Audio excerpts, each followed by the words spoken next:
Blog Talk Radio. Hello, world. Welcome once again to Tuesday Talk with Key West Lou. I am your host, Louis Patrone. Well, another week has gone by. Tension, anxiety, disappointment, unhappiness, very little of anything positive with all the things happening in the world. The purpose of this show tonight, and all of my shows, I believe, is to share with you things that we don't normally hear. We don't get them from our media.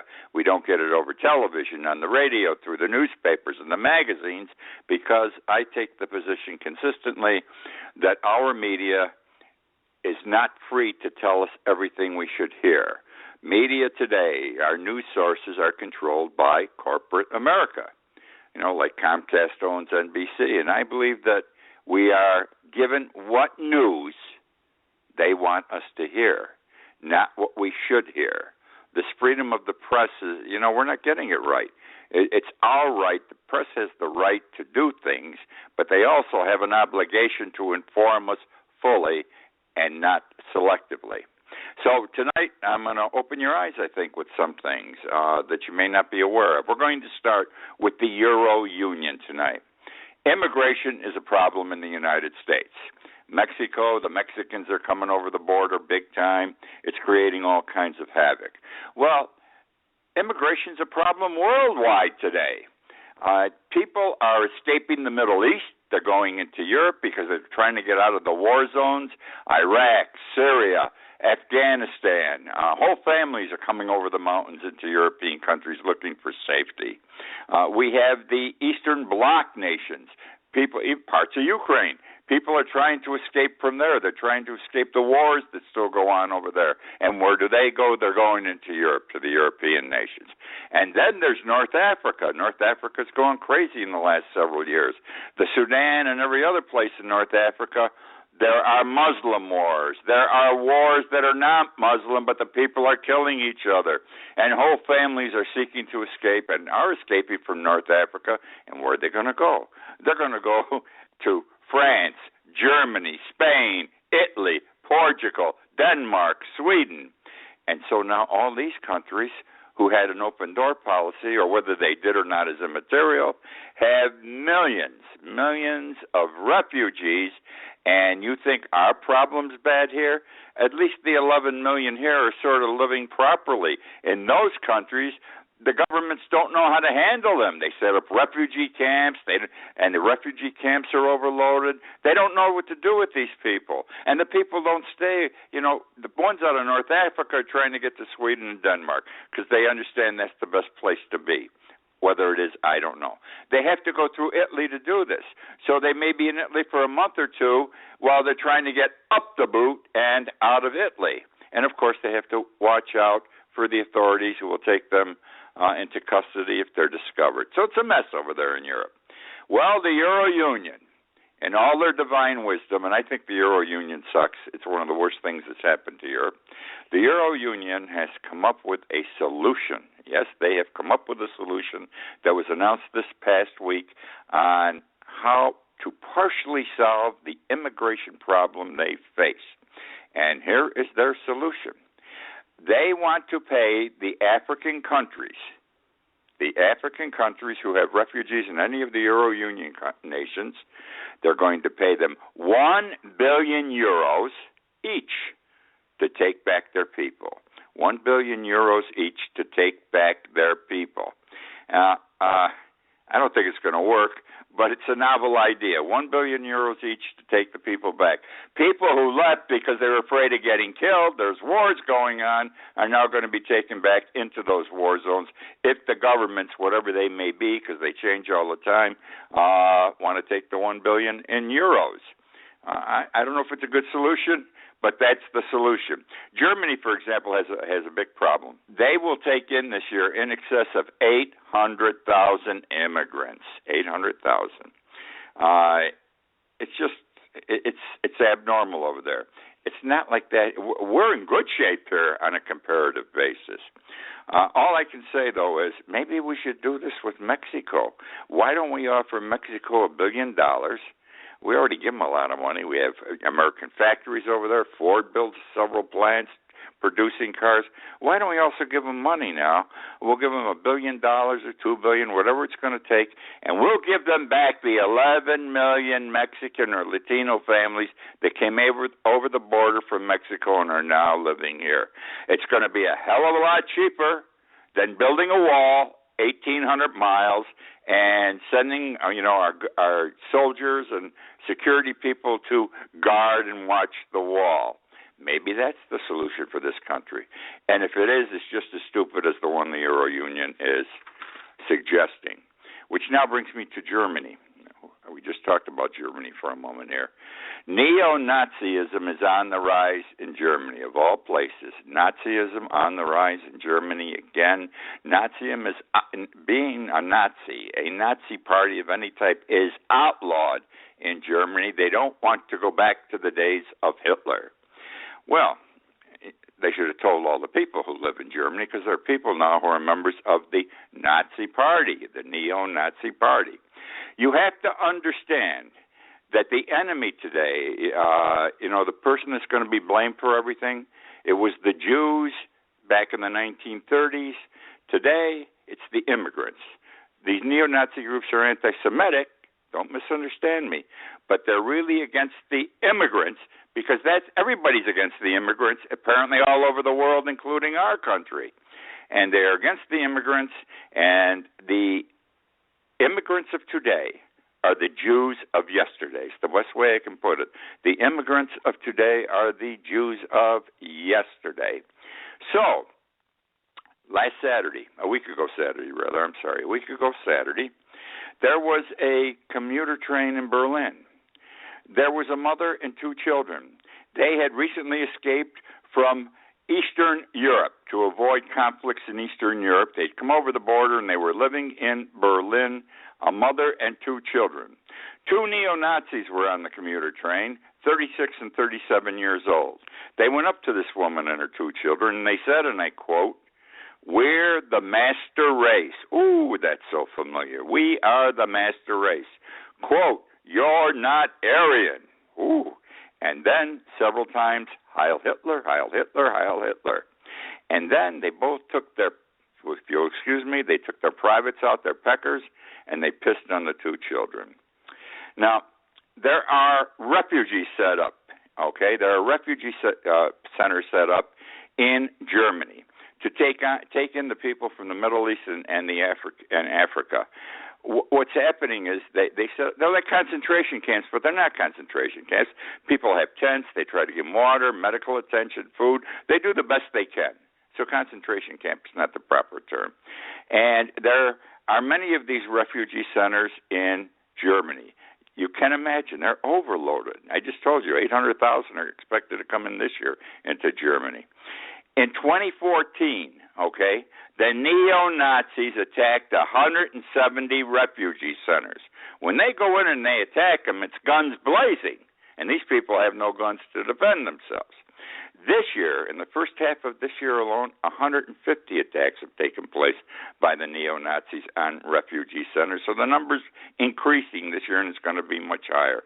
And each time there is an attack, the cry is Heil Hitler, Heil Hitler, Heil Hitler. Now, Angela Merkel, Chancellor of Germany, I think she's a beauty. I think she's been bad for Germany. She's been terrible for the Euro Union.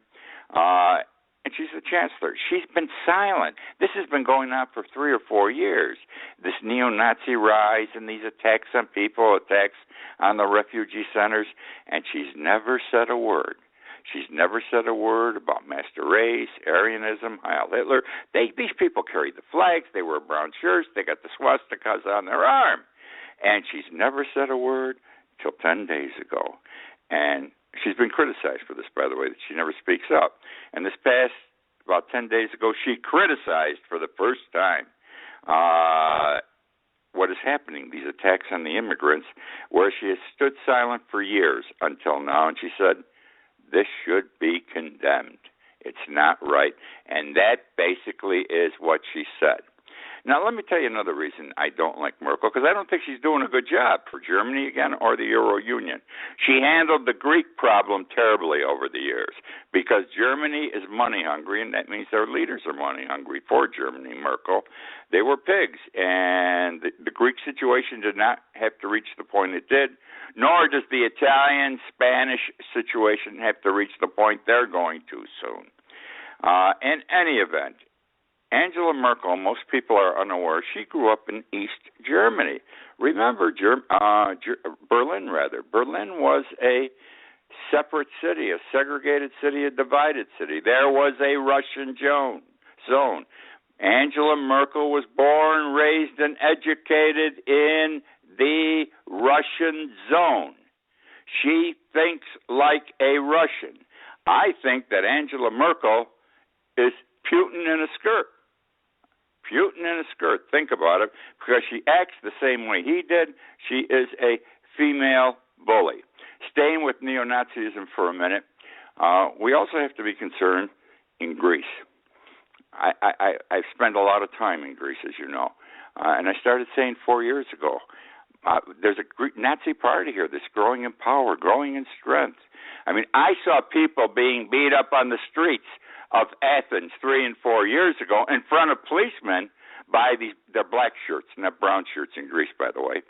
And the police did nothing because, as it turns out, half the police force belonged to the Nazi party.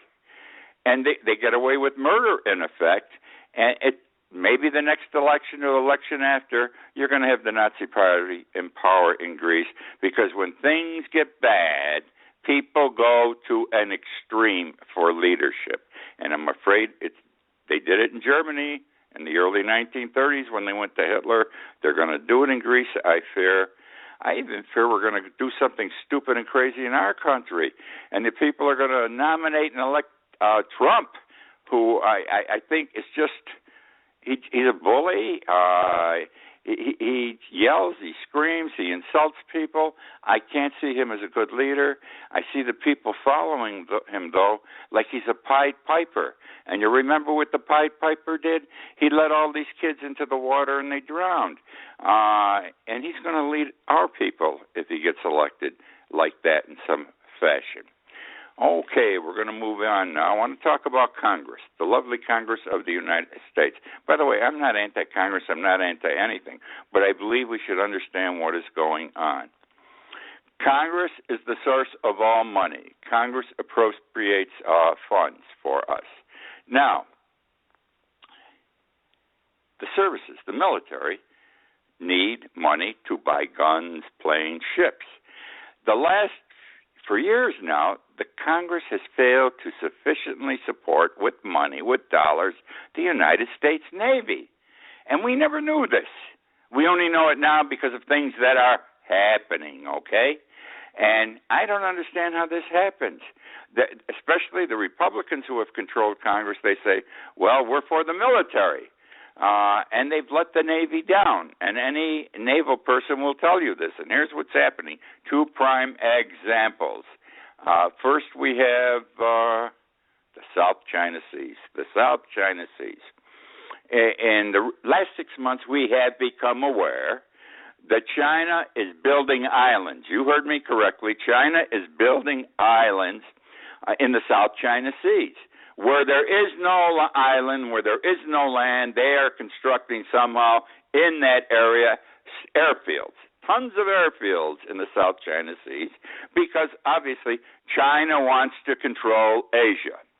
At the same time, in the last 5 years, China has built up its naval force like it has never had in the past. They have more. We can't not compete with China in the South Seas, in the South China Seas. Absolutely impossible. We do not have enough Navy vessels. We do not have enough today Navy vessels to compete with what China already has in the South China Seas. So now we got to start spending money, and nobody's worrying about this.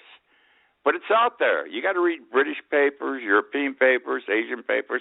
It's out there. We've got to start building up our Navy. We've got to appropriate money for the Navy. And you can't do it by cutting taxes, folks. I'm not saying raise them, but you can't do it by cutting taxes.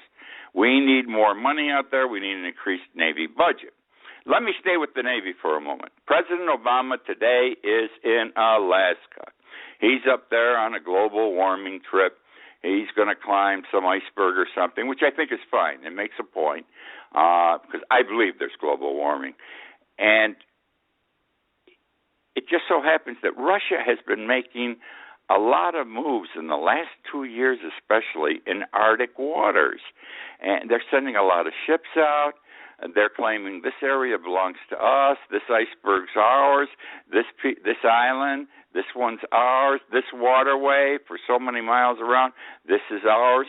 And we don't do anything. We just send a message, we don't agree with you. And why aren't we doing anything? Because we don't have enough Navy ships again. Here's the example. In order to have any kind of a Navy fleet in Arctic waters, you need icebreakers. Do you know how many ice-breaking vessels the United States has? We should be ashamed. We have 2. Do you know how many Russia has? Russia has 40. So this is what's been going on. Congress has not paid attention to building up our naval forces, and we are in trouble. And if we have to move our asses in the South China Seas or up in the Arctic, we are really in trouble. Which now brings me to Planned Parenthood. Every time I talk about Planned Parenthood, a lot of ladies write to me or talk to me on the street and tell me, get off their backs, leave them alone. Why are you picking on Planned Parenthood? I'm not picking on Planned Parenthood. Planned Parenthood picked on themselves. I have supported for years Planned Parenthood. I support abortion. I support birth control. I support everything they do. The problem is Planned Parenthood has not been performing their abortions correctly. And I've come to the point where I believe they're sick, the people who run Planned Parenthood. You know what they're doing now? We heard several weeks ago that they were selling fetal tissue from the aborted fetuses. And from those where there was a formation to the baby, second or third trimester, they were selling body parts, okay? And they make money off this. It's against the law. Forget it's immoral. It's got to turn your stomach. It's against the law. It's totally immoral. I can't buy this. And we saw the video. Remember the videos came out? There were several of them where leaders of Planned Parenthood, they're having lunch, they're drinking wine with a group that purportedly wanted to buy fetus tissue, body parts, etc. And it looked terrible, these videos. And it showed without any question. Planned Parenthood was very pleased with the way they could produce this product for whoever wanted to buy them. They knew what the numbers were. They were quoting them back and forth. Don't worry, we can take care of you. All right, now what's happened? It has come out this past week because there have been additional videos released. A court order said they couldn't release anymore, but now the court order was lifted and more videos are coming out. And guess what? Now, some babies are in the third trimester. They're full grown. They may be 3 weeks, a month from delivery, naturally, normally. And they are aborting these bodies, these children. They're dead. It's a full body, though. It's a complete kid, but they're dead. And there's a big market for a whole baby. This recent video shows it. Planned Parenthood is talking about it. They're very proud. We can deliver to you a whole baby intact. Only $100 each. The only person that's going to be upset, they said, is whoever opens the box at your end if they don't know what's going to be inside it, a dead body. Now, this isn't funny. And they're sitting at the same table, drinking the same wine, eating the same lunch, and they think this is funny. Planned Parenthood, they're very proud of the efficiency with which they do this. I mean, so were the Nazi officers in Germany during World War II with the way they were killing the Jews in the death camps. They did it with efficiency, with gas. They got rid of thousands by the day. This is wrong. I think this is sick, and everybody should be aware they're selling whole babies also, which makes it even worse. It can't rest well with you. I don't care how much you support Planned Parenthood. Now I want to talk briefly about private prisons. There is a business out there. Let me say first, the article, I read a weekly column, as you know, for Conk Life. It publishes tomorrow, this week's column. It's available from Key West through Miami. And I talked about private prisons. I wrote about private prisons this week. I just briefly want to give you some things about private prisons, some knowledge that you may not be aware of. We know our federal, state, and county governments are strapped for money, especially the states and county. And they're looking for any way they can to retain more money or get money or save money. So the cry is privatize. Let's bring in private industry to run the jails, because we all know that the private industry can do it better than the government and cheaper. I question this now that we've seen privatization and how it works. And recall, and even now, the Republicans want to privatize Social Security, and they want to privatize pension plans. They only want to do these things so corporations like the jail corporations, the insurance people, Wall Street, can have control of these things and make more money off them. It's not to save you and me a tax dollar. Now, here's what's happening with privatization. It really wasn't big. Jail privatization really didn't exist in a modern sense until 1984, when the Correction Corporation of America, which today is the largest private jail corporation, Correction Corporation of America, took over the first jail for Hamilton County in Tennessee. Within 2 years, the state of Tennessee was so impressed, they gave all their jails to Correction Corporation of America to run. Well, the way these things are run is really slavery. This you're going to find very interesting. Prisoners work, and they're not making license plates. They're working to sell a product in the marketplace that you and I or someone else will buy. All right? But they're not paid for doing this, or they're paid pennies on the dollar. And this is big profit to those who own the jails, the privateers. For example, certain jails, private prisons, make the uniforms for McDonald's and Albies. McDonald's and Albies. Now, why is it legal to do this? To have people are in jail and you make them work basically for nothing. That's sort of slavery. That is slavery. Well, it's the 13th Amendment of the United States Constitution. The 13th Amendment was ratified just after the Civil War, and it freed the slaves. Well, with one exception, though, and you have to read the 13th Amendment. It's only about 10 lines long. There is a section in the middle which is popularly referred to as the Punishment Clause, and it says, hear me, that people convicted of a crime can be treated as slaves. People convicted of a crime can be placed in servitude. Would you believe it? So, back around just after the Civil War, the businessmen and plantation owners knew that without slaves, they couldn't operate their businesses. They couldn't make any money. And they were the ones who lobbied. Yeah, they did it back then, too. They lobbied to get put into the 13th Amendment, this slavery or conviction exclusion, okay? And soon, the people who were convicted of crimes and went to jail after 1868, became what you and I know as the chain gang. Yes, they were chain gangs. And chain gangs continued up until the early 1950s, all right? Up until the early 1950s. Well, here's how these things work. The private prisons say to the state or the county, we can do this better, but you got to guarantee us a minimum number of beds. In other words, if we're not 75% filled, you got to pay for the difference between what you sent us and people and the 75%. So municipalities, states, counties, they don't have a set number they can put in their budget every year, because with crime is down in this country. We're not sending as many people to jail, so the counties and municipalities cannot meet the quota set. So they're paying more money. The other thing, these prisons private prisons are set up to make money. They're like corporations. They're making McDonald's and Albies uniforms, for example. If they don't have enough people in jail to turn out those products, then they cannot meet their commitments to the people they contracted with on the outside. They can't meet their delivery dates. So this thing's all getting screwed up today, okay?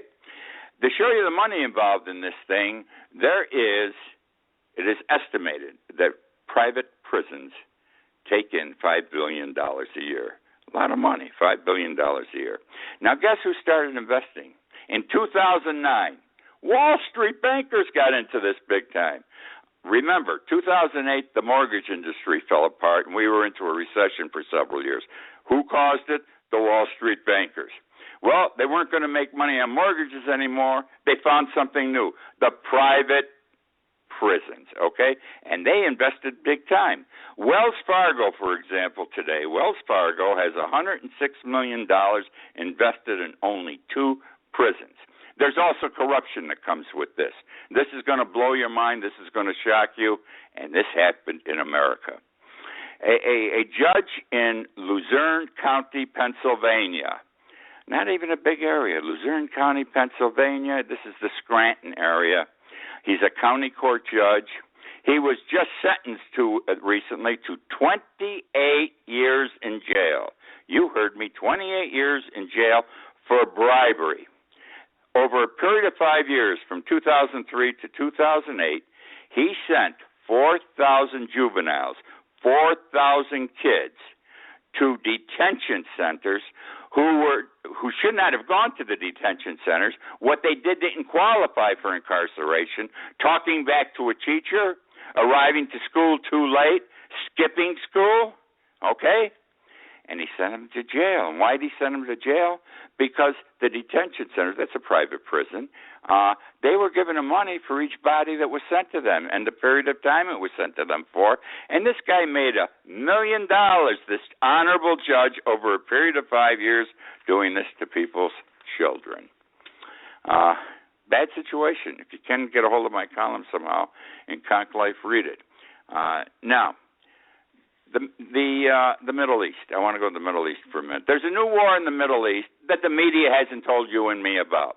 Did you know that several months ago a sort of small war started, and in early August, just last month, this war became a full-out ground war, big time. Saudi Arabia and the United Arab Emirates invaded Yemen. You heard me. Saudi Arabia, our friends, remember they gave us $4 a gallon gasoline. They're supposed to have been behind in 9/11. The government won't release 38 pages of a report that tells us this. And they went to war with Yemen, little Yemen. And the media, did you know it? If you didn't, you haven't heard it because the media isn't telling us, only in very limited ways on occasion. All right? And why haven't they told us? They haven't told us because Saudi Arabia and the United Arab Emirates are getting the shit knocked out of themselves, okay? And they're our allies, and they're getting beat bad over there, and we still send money to both these organizations. Saudi Arabia, that has all this oil money, etc., we're sending them money every year. I don't understand that. Anyhow, they don't want us to know, the media, that our allies, quote unquote, are losing. I don't know. I don't know why we're not told these things. Well, that's the show for the week. I hope you've enjoyed it. You don't have to agree with me. By tomorrow morning, I'm going to have at least 100 comments. I love it. You can agree with me. You can disagree with me. That's the way it should be. We don't have to agree on everything. I enjoy doing the show. I know you enjoy listening. I hope you enjoy listening, but I know because you people talk to me about this. So come back next week again and listen to me and join me. Recall that this show is archived on Blog Talk Radio and YouTube. You can listen to it anytime you want, at any time. It also is linked to my Key West Lou website, and that's about it. So nice talking with you. Look forward to being with you again next week. Good night.